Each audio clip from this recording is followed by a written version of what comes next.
इंसान का खून पीकर जवान हुई राजकुमारी मयूरी, उसे जिसने भी देखा पागल हो गया और उसके जो करीब आया कभी जिंदा नहीं बचा। कहते हैं कि 3 साल की उम्र में मरी हुई एक राजकुमारी मयूरी को तांत्रिकों ने शैतान के जरिए जिंदा किया था, इसलिए उसकी खूबसूरती इंसानों को अपनी ओर खींच लेती।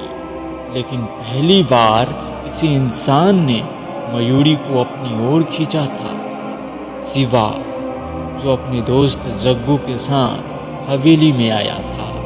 मयूरी को देखते ही उसका दीवाना हो गया। मयूरी भी उसके करीब आती चली गई, लेकिन इस बार उसकी प्यास खून नहीं, कुछ और थी।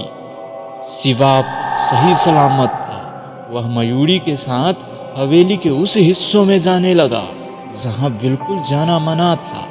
फिर एक रात उसको वह मिला जिसके लिए वह हवेली में आया था, लेकिन तभी मयूरी ने उसे देख लिया और वह अपनी असली रूप में आ गई। मयूरी के असली रूप में आते ही हवेली का माहौल पूरी तरह से बदल गया। हवेली की दीवारों में जैसे अचानक एक गहरी सर्दी का एहसास हो गया और आसपास का अंधेरा और भी घना हो गया। मयूरी की आंखों में एक गहरी लालिमा थी जो पहले उसकी सुंदरता की मासूमियतों को छिपाई हुई थी, लेकिन अब वह किसी अजीब और खौफनाक शक्ति की परिचय करता थी। उसकी आंखों में शैतानी आग जल रही थी और उसकी चमकती त्वचा पर एक सफेद लकीर सी दिखाई देने लगी जो उसके एक भयानक प्राणी का रूप दे रही थी। शिवा, जो अब तक मयूरी की खूबसूरती और आकर्षण में खोया हुआ था, अचानक ठिठक सी गया।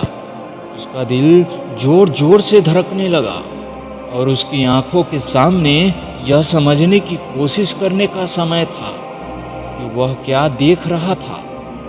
वह अब मयूरी से डरने लगा था, क्योंकि वह जान चुका था कि वह अब सिर्फ एक खूबसूरत राजकुमारी नहीं, बल्कि एक खौफनाक ताकत थी। तुम कौन हो? तुम कौन हो? शिवा की आवाज कांपते हुए निकली। मयूरी ने अपनी लाल आंखों से शिवा को देखा और फिर एक खौफनाक मुस्कान दी। मैं वही हूँ जिसे तुमने कभी सोचा भी नहीं था, एक मृत्यु लड़की जिसे शैतान ने जिंदा किया था। शिवा ने डर के साथ एक कदम पीछे खींचा, लेकिन मयूरी ने अपनी जादुई ताकत से उसे रोक लिया। उसकी आंखों में वह गजीब सी चमक थी, जैसे वह शिवा की आत्मा को अपने भीतर समेटना चाहती थी। तुम मेरी ओर क्यों खींचे चले आए हो? शिवा, मयूरी की आवाज में एक सम्मोहक लहर थी जो शिवा को अपनी ओर खींचने की कोशिश कर रही थी। शिवा ने खुद को संभालते हुए कहा, मैं सिर्फ हवेली में खो गया था। मयूरी ने धीमे से हंसी और फिर एक कदम और बढ़ाकर शिवा के पास आ गई। क्या तुम सोचते हो कि तुम सिर्फ खो गए थे? तुम यहाँ एक मकसद के साथ आए हो शिवा। हर इंसान जो हवेली में आता है, उसके पीछे कोई राज होता है। इसी बीच शिवा को अचानक याद आया कि वह और उसका दोस्त जग्गू हवेली में क्यों आए थे। वह हवेली के पुराने दस्तावेजों में एक खजाने के बारे में पढ़ चुका था, जो कहे जाते थे कि हवेली के किसी एक कोने में छिपाया हुआ था। लेकिन क्या वह खजाना सचमुच एक खजाना था या फिर वह किसी खतरनाक शक्ति का एक हिस्सा था? यह सवाल उसके दिमाग में घूस रहा था। अब मयूरी ने अपने हाथों से हवेली के दीवारों को छुआ और दीवार में एक दस्तावेज खुला। शिवा ने देखा वह दरवाजा कहीं और नहीं, सीधे हवेली के गहरे तहखाने की ओर खुलता था।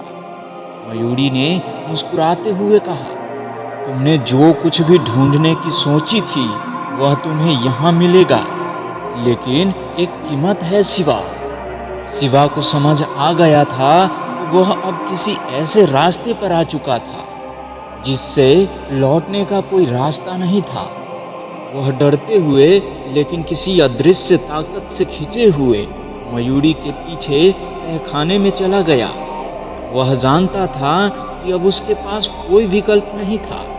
मयूरी के साथ खींचे चले जाने का मतलब था कि वह अब अपनी जिंदगी के सबसे बड़े रहस्य से जूझने वाला था। जब वह तहखाने में पहुंचे तो वहां की दीवारों पर अजीब से प्रतीक बने हुए थे और एक बड़ी सी पत्थर की बेदी थी।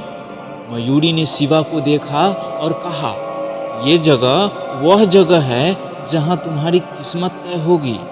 शिवा की धड़कन तेज हो गई। वो अब पूरी तरह से समझ चुका था कि मयूरी के साथ उसकी मुलाकात एक भयानक खेल का हिस्सा थी। वह खजाना नहीं बल्कि उसकी आत्मा के साथ एक सौदा था। मयूरी ने अपने हाथ में एक खंजर पकड़ा और उसकी नजरें शिवा पर टिकी हुई थी। मयूरी उससे मुस्कुराते हुए बोली, अब तुम्हें चुनना होगा, तुम्हारा खून या तुम्हारा आत्मा।